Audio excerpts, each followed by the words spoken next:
আজকে আবারও একটা সৃজনের ভিন্ন রকমের টিফিনের রেসিপি নিয়ে আমি চলে এসেছি। আজকেও রয়েছে একটা দারুণ পরোটা। তো প্রথমেই আমি আটা নিয়ে নিয়েছি, নরমাল আর কি গমের আটা, আর তার মধ্যে লবণ, চিনি আর একটুখানি তেল দিয়ে জল দিয়ে আটাটাকে মেখে নিয়েছি।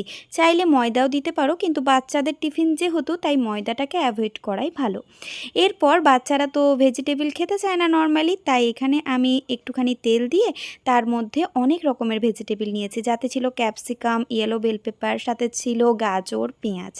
তো এই সমস্ত কিছু আর পনির, আর নিয়েছিলাম কর্ন, মানে যেটা সুইট কর্ন আর কি।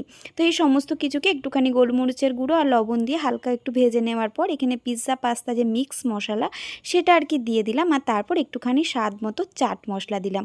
এটা দিলে না বেশ একটু টক টক ফ্লেভার হয়, তো বাচ্চারা বেশ ভালো খাবে আর কি। তারপর এই যে সবজিটাকে হালকা ভেজে নিতে হবে, খুব বেশি ভাজলে তো সবজির গুণাগুণ একদমই থাকে না, তো তাই হালকা করে ভেজে নিয়েছি। আর এইদিকে আটাটাও একটুখানি রেস্ট হয়ে গেছে ততক্ষণে। তো এরপরে একটা লেচি কেটে নিয়ে আমি এখন রুটির আকারে আর কি বেলে নেব। আর সৃজন এরকম রুটি খেতে খুবই অপছন্দ করে, কিন্তু একটু অন্য কিছু করে দিলে আর কি খেতে পছন্দ করে। মানে রুটি বাড়িতে খেতে চাই ওই গরম গরম, কিন্তু ঠান্ডা হয়ে গেলে সেটাও আর কি টেস্ট পায় না। তো যাই হোক, এদিকে দেখো পরোটার মতোই, মানে রুটির মতোই আর কি এটা আমি বেলে নিলাম। বেশ একটু বড় করেই বেলেছি। তারপর এটা আর কি বাটারে কিন্তু আমি এপিট ওপিট ভেজে নেব। তো আমি ফ্রাই প্যানের মধ্যে প্রথমেই আর কি একটুখানি বাটার দিয়ে দিয়েছিলাম, তারপর এপিট ওপিট বেশ একটু লালচে করে আর কি ভেজে নিতে হবে। এরপর যে সবজিটা ভেজে রেখেছিলাম সেটাকে ঠিক এইভাবে করেই দিয়ে দিলাম, আর ওপর থেকে দেবো একটুখানি গ্রেট করে আর কি চিজ। চিজ কিন্তু বাচ্চাদের খাওয়া অনেকটাই ভালো, সপ্তাহে অন্তত একদিন তো তোমরা রাখতেই পারো।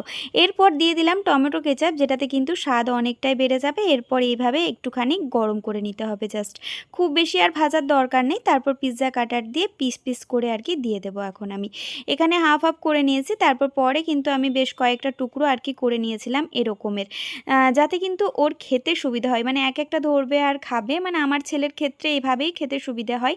তো যে বাচ্চার যেভাবে খেতে চায় সেভাবেই কিন্তু তোমরা দিয়ে দিও। এতে ভেজিটেবল থেকে পনির, কর্ন সবটাই ওর খাবারের মধ্যে থাকছে। সাথে দিলাম দুটো খেজুর, কয়েকটা কিচমিচ, আর এই যে গাছের থেকে পেয়ারা এনেছিল সেটাকে একটুখানি লবণ মাখিয়ে স্মল টিফিনে দিয়ে দিলাম। আর সাথে ছিল এক বোতল জল। ভিডিওটি ভালো লাগলে অবশ্যই লাইক করো। দেখা হচ্ছে তোমাদের সাথে আবারও নেক্সট ভিডিও।